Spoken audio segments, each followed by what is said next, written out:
അനധികൃത പാറ ഖനനത്തിലും മണ്ണ് കടത്തിലും സിപിഎം ഇടുക്കി ജില്ലാ സെക്രട്ടറി സി വി വർഗീസിനും മകനും മരുമകനുമെതിരെ അന്വേഷണം. പൊതുപ്രവർത്തകൻ നൽകിയ പരാതിയിലാണ് നടപടി. ജില്ലയിലെ മുഴുവൻ ഖനന പ്രവർത്തനങ്ങളും അന്വേഷിക്കാൻ ജില്ലാ കളക്ടർ നിർദ്ദേശം നൽകി. അന്വേഷണത്തിന് സബ് കളക്ടർമാരെ ചുമതലപ്പെടുത്തി.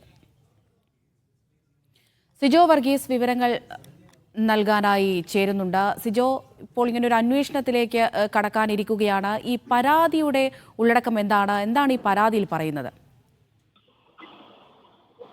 അമൃത റോഡ് നിർമ്മാണത്തിന്റെ പേരിലും ഒപ്പം തന്നെ മറ്റ് ജില്ലയിൽ നടക്കുന്ന മറ്റ് പല നിർമ്മാണങ്ങളുടെയും പേരിൽ അനധികൃതമായി പാറ പൊട്ടിച്ച് കടത്തുന്നതായും മണ്ണ് കടത്തുന്നതുമായാണ് പ്രധാനമായും ഈ പരാതിയിൽ പറയുന്നത്. ഒരു പൊതുപ്രവർത്തകനാണ് ഇതുമായി ബന്ധപ്പെട്ട പരാതി ജില്ലാ കളക്ടർക്ക് നൽകിയത്. തുടർന്നാണ് ഇതുമായി ബന്ധപ്പെട്ടുള്ള ഒരു അന്വേഷണത്തിന് നിർദ്ദേശം നൽകിയിരിക്കുന്നത്. ജില്ലയിലെ മുഴുവൻ പാറ ഖനനവും അല്ലെങ്കിൽ അനധികൃത മണ്ണെടുപ്പ് അല്ലെങ്കിൽ ഇതുമായി ബന്ധപ്പെട്ടുള്ള ഖനന പ്രവർത്തനങ്ങൾ അത് അന്വേഷിക്കാനാണ് ഇപ്പോൾ നിർദ്ദേശം നൽകിയിരിക്കുന്നത്. നിയമപരമായാണോ ഈ പറയുന്ന ഈ ഖനന പ്രവർത്തനങ്ങളെല്ലാം നടക്കുന്നത് എന്നുള്ള തരത്തിൽ അന്വേഷിക്കാൻ എല്ലാ താലൂക്ക് ഓഫീസുകൾക്കും വില്ലേജ് ഓഫീസർമാർക്കും നിർദ്ദേശം നൽകിയിരിക്കുന്നത്. ഇതുമായി ബന്ധപ്പെട്ട് വിവരശേഖരണം കൂടി നടത്തുകയാണ് കളക്ടറുടെ ലക്ഷ്യം. പ്രധാനമായും സിപിഎം ഇടുക്കി ജില്ലാ സെക്രട്ടറി സി വി വർഗീസിനും മകനും മരുമകനും എതിരെയാണ് പ്രധാനമായും ഈ പരാതിയിൽ പറയുന്നത്. പല ഘട്ടങ്ങളിൽ ഇതുമായി ബന്ധപ്പെട്ട ജോലി വകുപ്പിനടക്കം പരാതി നൽകിയിട്ടുണ്ട്. പക്ഷേ അവരെല്ലാം സമ്മർദ്ദത്തിലാക്കി കാര്യങ്ങൾ മുമ്പോട്ട് കൊണ്ടുപോവുകയാണ്. ജോലിയുടെ പേടി ഉള്ളതുകൊണ്ടാണ് പരസ്യ പ്രതികരണത്തിലേക്ക് വരാൻ പാടിയത് എന്ന അടക്കമുള്ള കാര്യങ്ങൾ ഈ പരാതിയിൽ പറയുന്നുണ്ട്. എന്തായാലും ഇതുമായി ബന്ധപ്പെട്ടിട്ടുള്ള ഒരു അന്വേഷണം.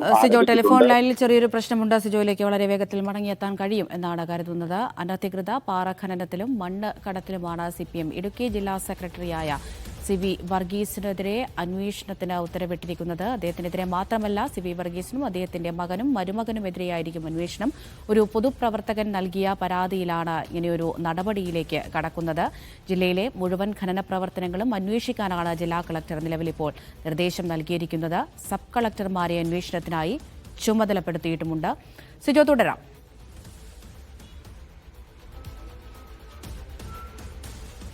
അമൃത, നേരത്തെ തന്നെ ഇത്തരത്തിലുള്ള ആരോപണങ്ങൾ ഈ സിപിഎം ഇടുക്കി ജില്ലാ സെക്രട്ടറിക്കെതിരെ ഉയരുകയും ചെയ്തിരുന്നു. സിപിഎം ഇടുക്കി ജില്ലാ സമ്മേളനത്തിൽ ഇത്തരത്തിലുള്ള ഒരു വിമർശനങ്ങളും ഉയരുകയും ചെയ്തിട്ടുണ്ട്.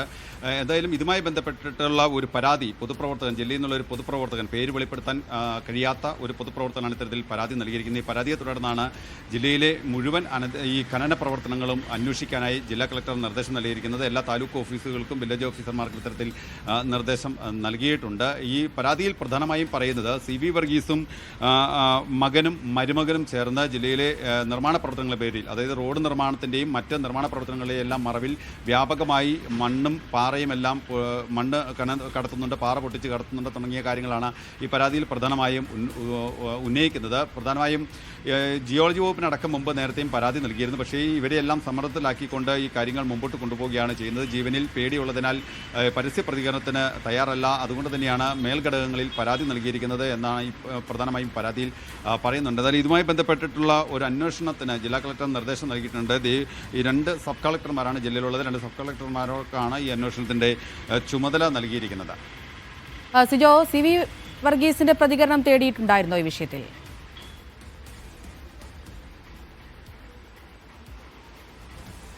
ഇതുമായി ബന്ധപ്പെട്ട് നമ്മൾ പലവട്ടം വിളിച്ചിരുന്നു. നേരത്തെയും ഇതിന് ഈ ഘട്ടത്തിൽ ഒന്നും തന്നെ പ്രതികരിക്കാൻ തയ്യാറായിട്ടില്ല. അന്വേഷണം നടക്കട്ടെ എന്ന് നേരത്തെ പറഞ്ഞിട്ടുണ്ടായിരുന്നു. കാരണം നേരത്തെയും ഞാൻ സൂചിപ്പിച്ചതുപോലെ തന്നെ സിപിഎം ഇടുക്കി ജില്ലാ സമ്മേളനത്തിലും ഇത്തരത്തിലുള്ള പരാമർശങ്ങൾ ഉണ്ടായിരുന്നു. അതുമായി ബന്ധപ്പെട്ട് നമ്മൾ അദ്ദേഹത്തോട് കാര്യം സൂചിപ്പിക്കുകയും ചെയ്തിട്ടുള്ളതാണ്. അന്വേഷണം ഏത് രീതിയിൽ വന്നാലും അതുമായി ബന്ധപ്പെട്ട് മറ്റു നടപടികൾ നോക്കാമെന്നുള്ള ഒരു മറുപടിയിൽ അദ്ദേഹം ഒതുക്കുകയും ചെയ്തിട്ടുള്ളതാണ്. എന്തായാലും ഈ അന്വേഷണം പ്രഖ്യാപിച്ചതിന് ശേഷം അദ്ദേഹം പ്രതികരണത്തിന് നിലവിൽ നമുക്കുമായി പ്രതികരണത്തിന് തയ്യാറായിട്ടില്ല.